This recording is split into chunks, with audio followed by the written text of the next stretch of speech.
ভারত সরকারের কৃষি ও কৃষক কল্যাণ মন্ত্রক এবং দূরদর্শন কেন্দ্র শান্তিনিকেতন নিবেদিত কৃষি দর্শন অনুষ্ঠানে আপনাদের সকলকে স্বাগত জানাই।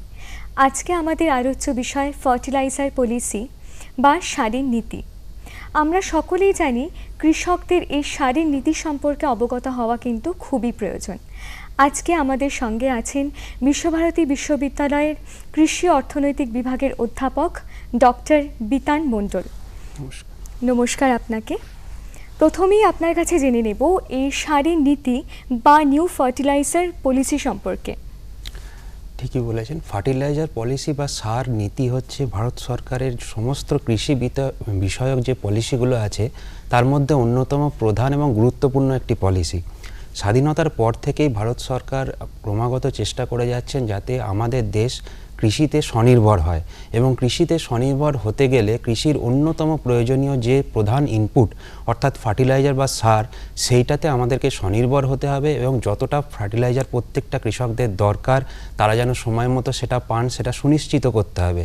সেই সুনিশ্চিত করার লক্ষ্যেই ভারতবর্ষে স্বাধীনতার পর থেকেই ভারত সরকার বিভিন্ন সময় বিভিন্ন কৃষি এই ফার্টিলাইজার পলিসি প্রণয়ন করে চলেছেন। এই পলিসির মূল কথাটাই হলো রাসায়নিক সার একটি অত্যন্ত দামি জিনিস, এটা তৈরি করার খরচও প্রচণ্ড বেশি, এবং ভারতবর্ষ যেহেতু রাসায়নিক সার উৎপাদনে পুরোপুরি স্বনির্ভর নয়, আমাদের অনেকটাই সার বাইরে থেকে আমদানি করতে হয়।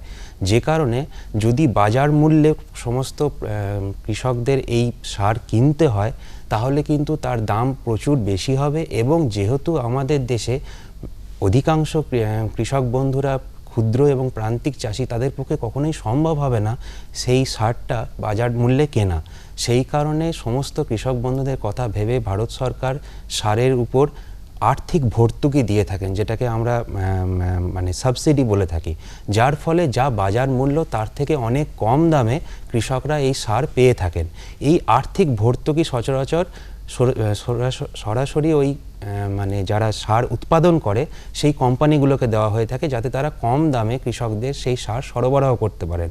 বিভিন্ন সময় এই আর্থিক ভর্তুকির যে প্রসেস বা যে প্রক্রিয়া সেটা বিভিন্ন সময়ে চেঞ্জ করা হয়েছে বা সময় সময় তার পরিবর্তন করা হয়েছে। এই পরিবর্তনগুলোই বিভিন্ন রকম ফার্টিলাইজার পলিসির মধ্যে অন্তর্ভুক্ত হয়ে আছে। বাস্তবে চাষিরা এই পলিসি নিয়ে বা এই নীতি নিয়ে কীরকম সমস্যার সম্মুখীন হতে পারে বলে আপনার মনে হয়? দেখুন, বাস্তবে যেটা হয়, যদিও সরকার সবসময়ই চান যাতে আমাদের কৃষক বন্ধুরা সময়ে এবং যতটা তাদের দরকার উচিত মূল্যে সেই সারটা পাওয়া যায়, কিন্তু বাস্তবে দেখা যায় যে সবসময় সেটা সম্ভব হয় না। যদিও সরকার বিপুল পরিমাণ আর্থিক ভর্তুকি এই কোম্পানিগুলোকে দিয়ে থাকে যাতে তারা কম দামে কৃষকদের ন্যায্য দামে সার সরবরাহ করতে পারে, কিন্তু বাস্তব পরিস্থিতিতে দেখা যায় বিভিন্ন বাজারগত কারণে একটা কৃত্রিম যোগান এবং কৃত্রিম চাহিদার একটা বিশাল ফারাক তৈরি করে দেওয়া হয়, যার ফলে যখন এই সারের চাহিদা সব থেকে বেশি থাকে তখন বাজারে একটা প্রচণ্ড ক্রাইসিস ক্রিয়েট করার ফলে চাষিরা বাধ্য হন অনেক বেশি দামে সেই একই সার কেনার জন্য। এর ফলে একটা দ্বিমুখী সমস্যার সৃষ্টি হয়। প্রথম সমস্যা হচ্ছে, সরকার একদিকে প্রচণ্ড আর্থিক ভর্তুকি দিয়ে কোম্পানিগুলোকে বলেন যাতে কম দামে তারা সার সরবরাহ করতে পারে, কিন্তু বাস্তবে দেখা যায় চাষিরা সেই প্রচুর বেশি দামেই সার কিনতে বাধ্য হন।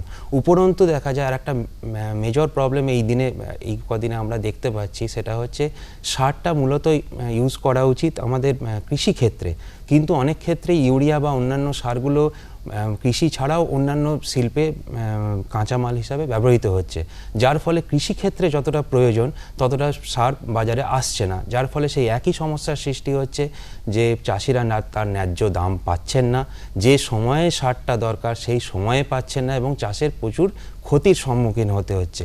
এই কারণে সরকার প্রথম থেকেই ফার্টিলাইজার পলিসিতে ক্রমাগত এবং সময়োপযোগী বিভিন্ন পরিবর্তন করার চেষ্টা করে চলেছেন।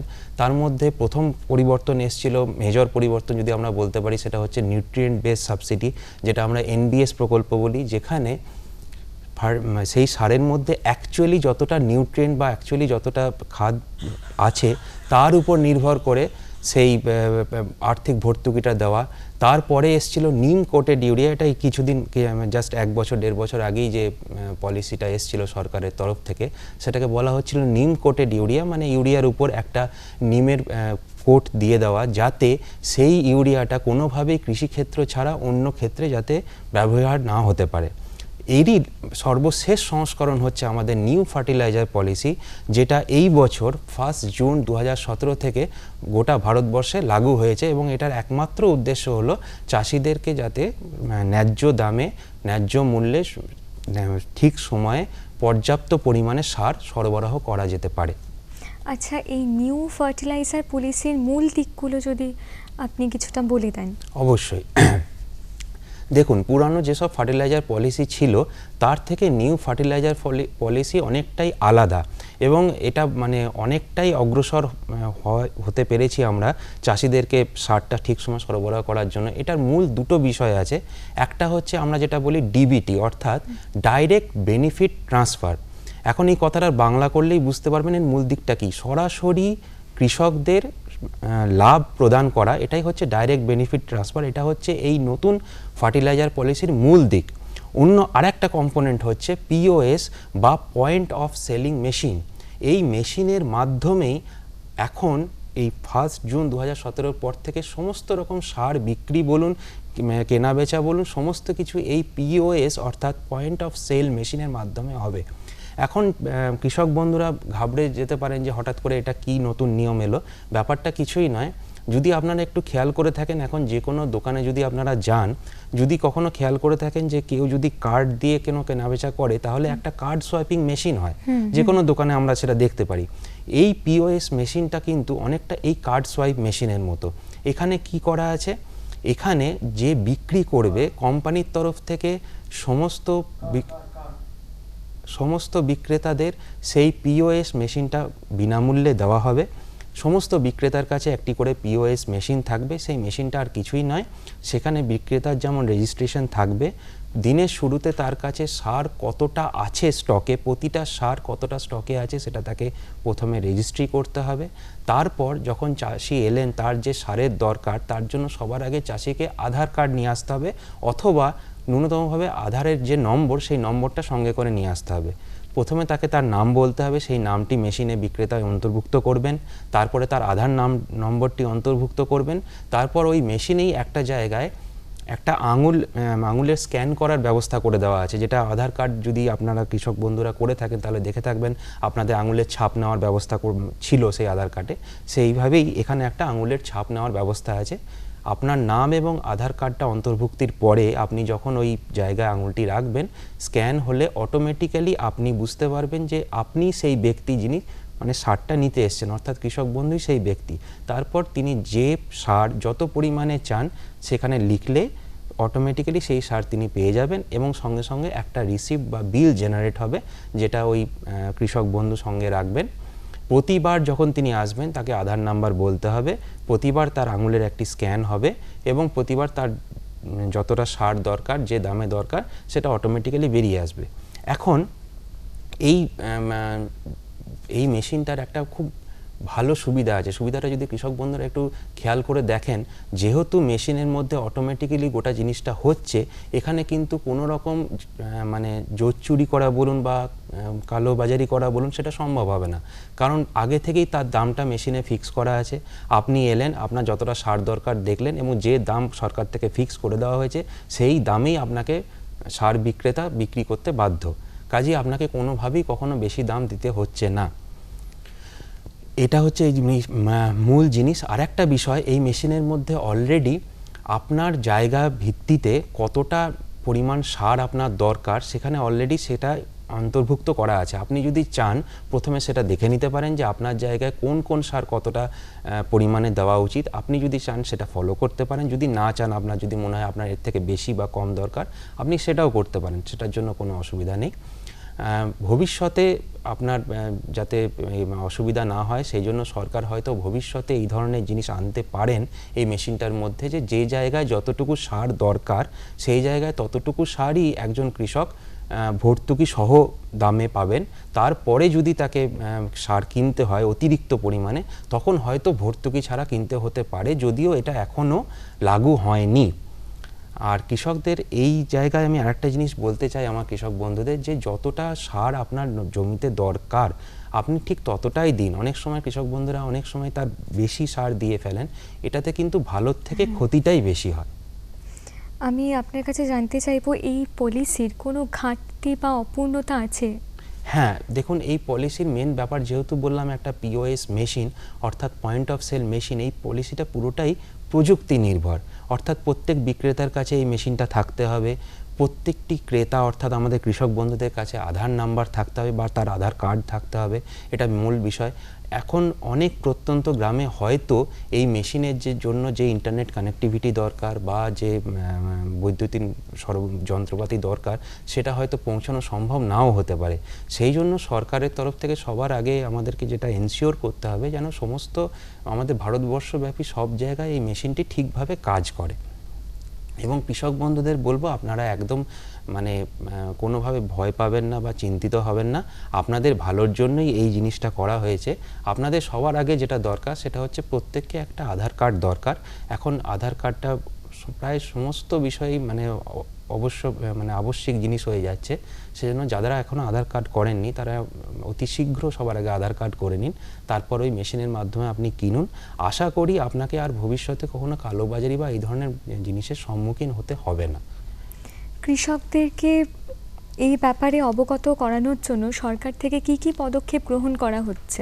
হ্যাঁ, কৃষকদের যেহেতু এটা একদম সম্পূর্ণ নতুন একটা বিষয় এবং নতুন একটা সিস্টেম, সেই জন্য প্রতিটি জেলায় জেলা শাসকের অধীনে একটি কমিটি করে দেওয়া হয়েছে, যারা সমস্ত সার বিক্রেতা, ক্রেতা এবং যারা রিটেলার বা হোলসেলার আছেন তাদেরকে নিয়ে তাই মিটিং করবেন এবং ওয়ার্কশপ করবেন, যাতে এই মেশিন ব্যবহার করা নিয়ে ক্রেতা বিক্রেতা কারোর মধ্যেই কোনো সন্দেহ বা কোনো রকম ভয় ভীতি যেন না থাকে। সেজন্য যদি আপনাদের কোনো আরও প্রশ্ন থাকে, আপনি নির্দ্বিধায় আপনার জেলা শাসকের দপ্তরে যান, ওখান থেকে একটা ওয়ার্কশপের ব্যবস্থা করে দেওয়া হবে, আপনাকে লাইভ ডেমো দেখানো হবে, যাতে আপনি দোকানে গেলে আপনার কোনো রকম অসুবিধে না হয়। কৃষকদের ক্ষেত্রে তো এই ব্যাপারটা আমরা খুব ভালো করেই বুঝে গেলাম, কিন্তু আমার প্রশ্ন হচ্ছে বিক্রেতাদের ক্ষেত্রে কি কোনো অসুবিধা হতে পারে বলে আপনার মনে হয়? হ্যাঁ, দেখুন সার বিক্রেতাদের ক্ষেত্রেও এই জিনিসটা একদমই নতুন। আগে যেটা হতো, কোম্পানি থেকে ডাইরেক্ট সার চলে আসতো, তারা বিক্রি করতেন, ঠিক আছে, কিন্তু এখন যেটা তাদের করতে হবে, প্রতিদিন অবশ্যই তার যে স্টকটা, সেই স্টকটা মেশিনে অন্তর্ভুক্ত করতে হবে। এটা কিন্তু একটা মস্ত বড় প্রসেস, এবং কোনো কারণে বিক্রেতাদের মনে হতে পারে একজন ক্রেতা এলেন, তাকে আমি সার বিক্রি করলাম, কোনো কারণে তিনি যদি সার ফেরত দিতে আসেন, কোনো তার অসুবিধা হয়, অবশ্যই সেই সমস্যার সমাধানও মেশিনে করে দেওয়া আছে। আপনি যখন চাইবেন সেখানে তার বিলটা ক্যান্সেল করে দিতে পারবেন, সব কিছু করতে পারবেন। কিন্তু একটা যেটা মূল বিষয়, সেটা হচ্ছে আপনার কাছে যে সার যতটা পরিমাণে আছে, অর্থাৎ তার সারের স্টকটা প্রতিদিন কিন্তু আপনাকে মেশিনে অন্তর্ভুক্ত করতে হবে, এবং তার উপরে ভিত্তি করেই কিন্তু আপনি সারটা বিক্রি করতে পারবেন। সেই জন্য প্রতিদিন একবার অবশ্যই মেশিনে চেক করে নেবেন যে আপনার যা স্টক এবং মেশিনের যে স্টক দেখাচ্ছে সেটা যেন ঠিক হয়। এজন্য আমি আবার বলছি, আপনারা প্রত্যেকে একবার অন্তত জেলা শাসকের দপ্তরে যোগাযোগ করুন, লাইভ ডেমো একটা দেখুন, কোনো ভয়ের কিচ্ছু নেই, এটা খুবই সরল সাধারণ একটা মেশিন। দুজনের আমার মনে হয় সার বিক্রেতা বলুন এবং ক্রেতা দুজনের ক্ষেত্রেই খুবই উপকার হবে এই মেশিনটা আসার পরে বা এই নতুন পলিসির জন্য। আজকের এই গুরুত্বপূর্ণ আলোচনার জন্য অনেক অনেক ধন্যবাদ আপনাকে। আশা করি কৃষক বন্ধুরা এই আলোচনা থেকে যথেষ্ট উপকৃত হবেন।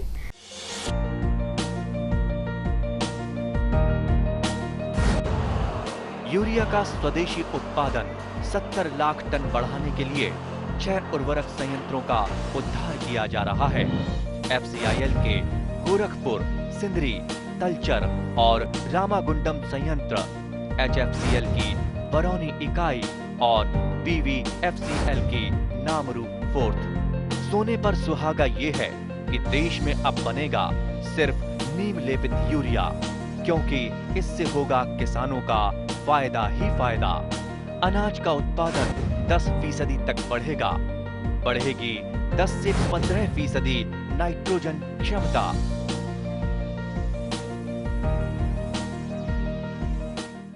এই নাও আর কিছু বাস। আরে এটা কি ভাই, এতটুকু রাসায়নিক সার? কৃষিকাজ ছাড়ছো কি? কৃষিকাজ নয়, বোকামি ছাড়ছি। মাটির পরীক্ষা করিয়েছি। এখন তো দাদা যতটা প্রয়োজন ততটাই সার জমিতে দেব। হ্যাঁ, কৃষক ভাই আজই নিজের জেলার কাছের জমি পরীক্ষার গবেষণাগারে মাটির পরীক্ষা অবশ্যই করান আর মাটিতে পুষ্টিকর পদার্থ, আর্দ্রতা এবং গাছপালার বিকাশ অনুযায়ী প্রয়োজন মতো পুষ্টিকর পদার্থ দিন। আর হ্যাঁ, মাটিতে গন্ধক, দস্তা, বোরনের মতো সূক্ষ্ম পুষ্টিকর পদার্থ সম্পর্কে জানতে ভুলবেন না। সার আর জৈবিক সারের সঠিক ব্যবহারে জমির উর্বরতা বজায় থাকে, উৎপাদনশীলতা বাড়ায়, খরচ কমায় আর মূল্যবান বিদেশি মুদ্রা বাঁচাতে সাহায্য করে। আর হ্যাঁ, ধীরে ধীরে নাইট্রোজেন সরবরাহকারী সার যেমন নিমযুক্ত ইউরিয়াকে অগ্রাধিকার দিন আর ইউরিয়া পাতার উপর ছড়িয়ে দিন। আরে বাহ, তুই তো সত্যিই বুদ্ধিমান হয়ে গেছিস রে। বিশদে জানতে যোগাযোগ করুন জেলা কৃষি আধিকারিক বা কিষাণ কল সেন্টার।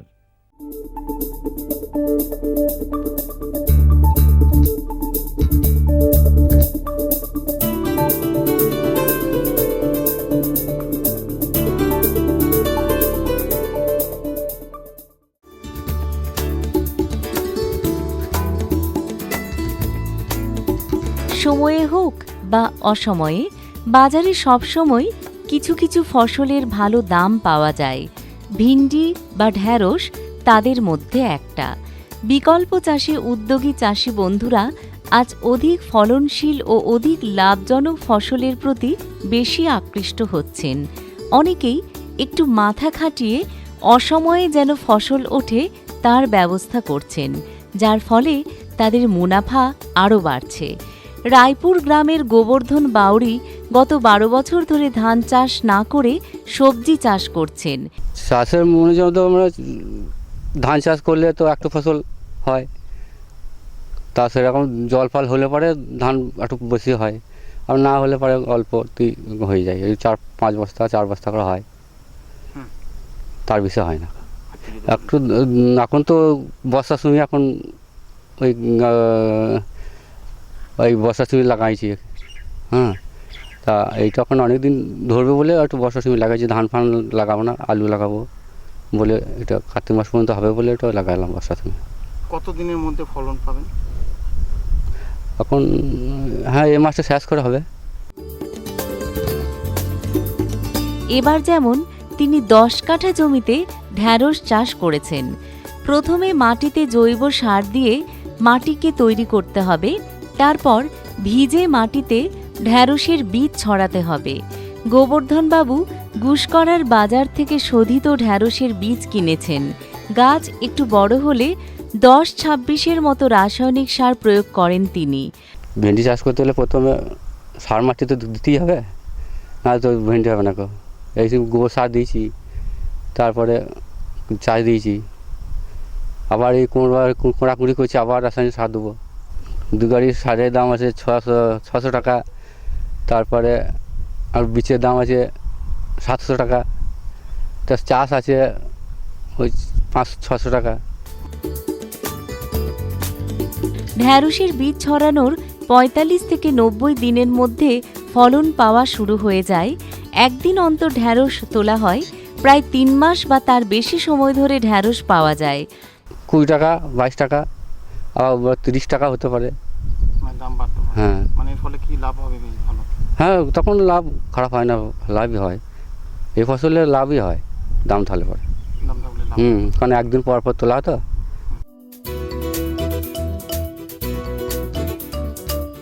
10 কাঠা জমিতে ঢ্যাঁড়স চাষ করতে প্রায় 2000 টাকা খরচ হয়েছে।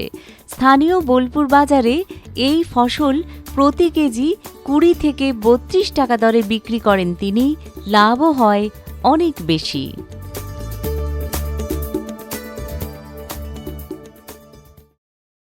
साथ बोलो ए बी। अरे नादान, बच्चे को एबीसी सिखा रहा है। अरे काम धंधे की एबीसी तू कब सीखेगा? ये देख विज्ञापन। तेरे जैसे कृषि विज्ञान सीखे हुए युवाओं के लिए भारत सरकार के कृषि मंत्रालय ने एक योजना बनाई है, एसी एबीसी। जी हाँ, ACABC यानी एग्री क्लिनिक्स और एग्री बिजनेस सेंटर। इसके तहत कृषि विज्ञान पढ़े युवाओं का चयन होने पर उन्हें मुफ्त ट्रेनिंग दी जाती है और हाँ, अपना कारोबार चलाने के लिए बैंक से लोन भी मिलता है। इसके साथ ही अगर युवा अपने इलाके के किसानों की खुशहाली के लिए उन्हें खेती बाड़ी व अपने कारोबार से जुड़ी लाभदायक जानकारी देते रहेंगे तो उन्हें लोन पर 36 से 44% तक की सब्सिडी भी मिलेगी। तब तो मैं जरूर सीखूंगा काम धंधे की एबीसी। शाबाश, चलो अपनाएं स्वरोजगार, खेती में हो विकास अपार। তরকারিতে খুব বেশি ঝাল মশলা, কতবার বলেছি যে যতটা দরকার ব্যাস ততটাই দিও। আরে আমি তো এমনটা কখনো সখনোই করি, আর তুমি যে সর্বদা খেতে আজে বাজে কীটনাশক দাও তার বেলায়। ঠিকই তো বলেছে বৌমা, দেখো খেতে ততটাই ওষুধ দিও যতটা দরকার। মনে রেখো কীটনাশক বিষাক্ত হয়, কৌটোতে লেখা তথ্য অনুযায়ী ওষুধ দেওয়া উচিত। প্রথমে ফেরোমোন ট্র্যাপ, লাইট ট্র্যাপ, মিত্রকীট, জৈবিক কীটনাশক ইত্যাদি ব্যবহার করবেন। প্রয়োজন হলেই রাসায়নিক কীটনাশক ব্যবহার করবেন। ওষুধ ছড়াবেন সকালে বা সন্ধ্যায় দস্তানা, মাস্ক আর ফুল হাতা জামা কাপড় পরে। হাওয়ার দিকে ওষুধ ছড়িয়ে দিতে দিতে পেছনে যাবেন। ওষুধের কৌটো, ওষুধ ছড়ানোর যন্ত্র সুরক্ষিত স্থানে রাখুন। এবার কিছু বুঝলে? হ্যাঁ বুঝেছি আমার রানী, এখন আর করবো না বোকামি।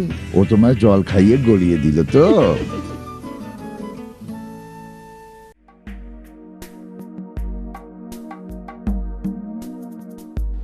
এ সপ্তাহে যদিও আকাশ মেঘলা থাকবে, তবুও হালকা থেকে মাঝারি বৃষ্টির সম্ভাবনা রয়েছে। সর্বোচ্চ তাপমাত্রা 33 থেকে 35 ডিগ্রি সেলসিয়াসের মধ্যে থাকতে পারে এবং সর্বনিম্ন 26 থেকে 27 ডিগ্রি সেলসিয়াসের মধ্যে থাকতে পারে। 18 জুলাইয়ের পূর্বাভাসে জানানো হচ্ছে সর্বোচ্চ তাপমাত্রা থাকতে পারে 34 ডিগ্রি সেলসিয়াস, সর্বনিম্ন হতে পারে 26 ডিগ্রি সেলসিয়াস। আকাশ প্রধানত মেঘলা থাকবে, বজ্রবিদ্যুৎ সহ 2-1 পশলা বৃষ্টি হতে পারে। 19 জুলাইয়ের আবহাওয়ার বিজ্ঞপ্তিতে জানানো হয়েছে সর্বোচ্চ তাপমাত্রা হতে পারে 33 ডিগ্রি সেলসিয়াস, সর্বনিম্ন থাকতে পারে 27 ডিগ্রি সেলসিয়াস। আকাশ প্রধানত মেঘলা থাকবে এবং মাঝারি বৃষ্টির সম্ভাবনা রয়েছে। 20 জুলাইয়ের আবহাওয়ার বিজ্ঞপ্তিতে জানানো হয়েছে সর্বোচ্চ তাপমাত্রা থাকতে পারে 33 ডিগ্রি সেলসিয়াস, সর্বনিম্ন থাকতে পারে 27 ডিগ্রি সেলসিয়াস। আকাশ প্রধানত মেঘলা থাকবে এবং মাঝারি বৃষ্টির সম্ভাবনা রয়েছে।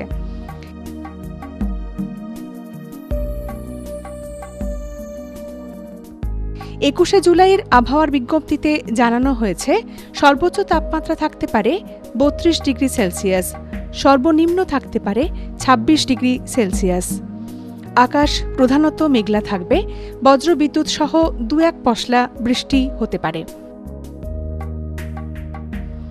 22 জুলাইয়ের আবহাওয়ার বিজ্ঞপ্তিতে জানানো হয়েছে সর্বোচ্চ তাপমাত্রা থাকতে পারে 32 ডিগ্রি সেলসিয়াস, সর্বনিম্ন থাকতে পারে 25 ডিগ্রি সেলসিয়াস। হালকা বৃষ্টি হতে পারে।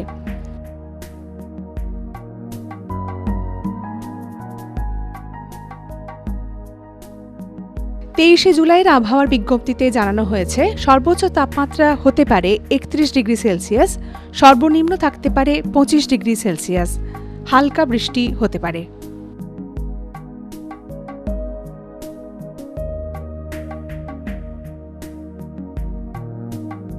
আবহাওয়া ভিত্তিক কৃষি পরামর্শ।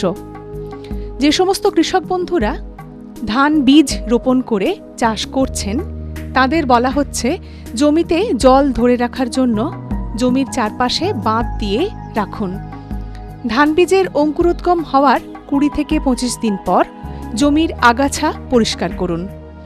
এই সময় জমিতে ঝলসা রোগ দেখা যেতে পারে। 1 গ্রাম কার্বনডাজিম প্রতি লিটার জলে গুলে জমিতে 2 বার স্প্রে করবেন। জমিতে বেশি নাইট্রোজেন সার ব্যবহার করবেন না। যারা ধান চারা রোপণ করে চাষ করছেন তাদের বলা হচ্ছে নার্সারির অতিরিক্ত জল বের করে দিন।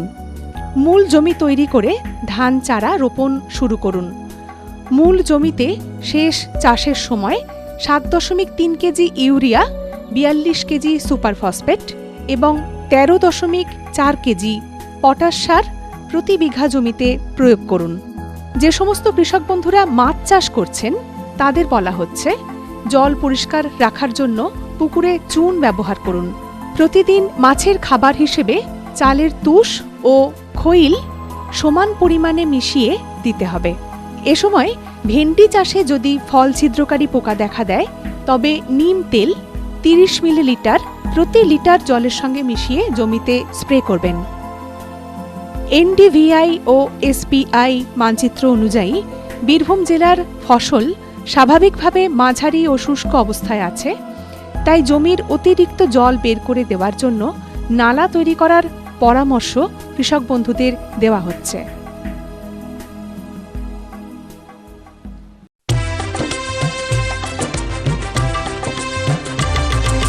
সহকারিতার বলে বিকাশের জন্য উদ্ধত চরণ মোদের, জনসহকারের শক্তি এগিয়ে নিয়ে চলেছে আমাদের। জনে জনে এই ক্রান্তি বিশ্বাস জাগিয়েছে, একসাথে হয়ে সবাই বিকাশের পতাকা উড়িয়েছে।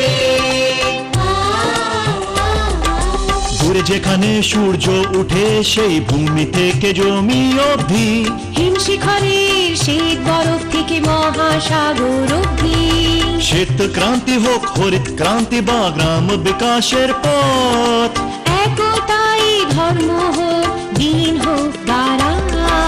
হিন্দু মুসলিম শিখ ইসাই সবাই এগিয়ে চলেছে, সবাই মিলে যখন এই অভিযান চালিয়েছে।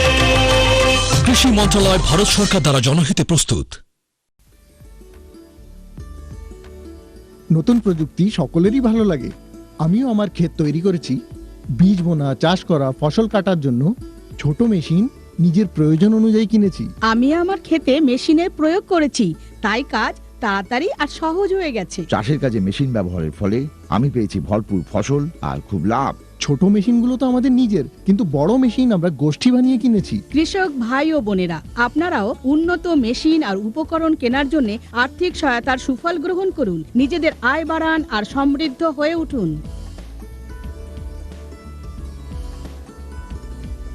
হয়ে গেছে।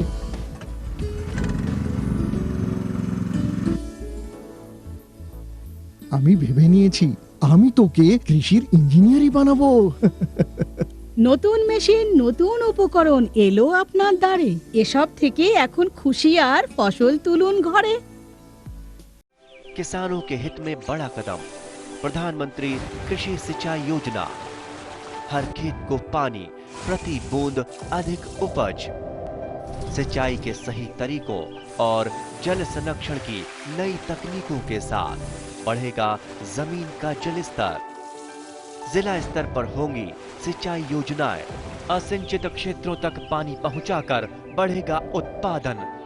भारत सरकार की विशाल योजना प्रधानमंत्री कृषि सिंचाई योजना। अरे सुन तो। मुझे क्या सुनाना चाहते हो? जो सुनाओ मेरी सौतन को। किसको? अरे वही तुम्हारा मोबाइल फोन जिससे सुबह शाम दिन रात चिपके रहते थे और कहते थे किसान कॉल सेंटर से बातें हो रही हैं। अच्छा ये बात है। हाँ क्यों, क्या हुआ? अब बात नहीं होती क्या? अब तो झट से बात हो जाती है। ऐसा क्या? हाँ, अब तो ज्यादा लाइनें और खास तकनीक के कारण खेती के माहिरों से तुरंत बात हो जाती है। और अगर कभी लाइन व्यस्त हो तो अपनी समस्या फोन पर रिकॉर्ड करा दो, वहाँ से फोन आ जाता है और समस्या की हल का मैसेज भी आ जाता है। ये देखो आ गया। अरे वाह, इसका मतलब इंतजार की घड़ी अब खत्म। हाँ। तभी मैं सोचूं कि आजकल मुझ पर इतना प्यार क्यों आ रहा है। कृषि संबंधी समस्याओं का अपनी भाषा में तुरंत हल पाने के लिए पूरे भारत में किसी भी फोन से हेल्पलाइन नंबर पर संपर्क करें। किसानों का दोस्त किसान कॉल सेंटर। কৃষি দর্শন আপনাদের কেমন লাগছে আমাদের জানাতে ভুলবেন না। চিঠি লিখতে পারেন এই ঠিকানায়। কৃষি দর্শন, অধিকর্তা দূরদর্শন কেন্দ্র, শান্তিনিকেতন, শান্তিনিকেতন, সূচক 731235, অথবা ইমেইল করতে পারেন এই ঠিকানায় nc.ddkishan.shanti@gmail.com।